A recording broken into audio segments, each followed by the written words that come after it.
In this video, I'm going to show you how to print place cards from Canva in high quality using the A4 sheet method. This easy process ensures your place cards look professional and crisp for any event.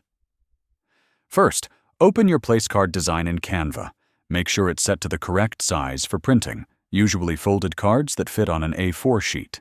Once your design is ready, click the Download button at the top right. Select PDF Print as the file type to get the highest quality output. Check the box for crop marks and bleed to help with trimming after printing. Download the PDF file to your computer.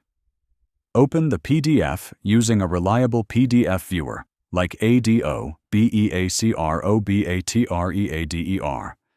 Load your printer with a 4-size cardstock or thick paper for sturdy place cards. In the print settings, make sure to select actual size or 100% scale to avoid resizing. Print a test page first to check alignment and colors. After printing, use the crop marks to cut the cards neatly, then fold them if needed.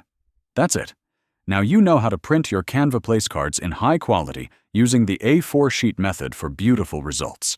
If this video helped you, please like and subscribe to the channel for more easy design and print tutorials.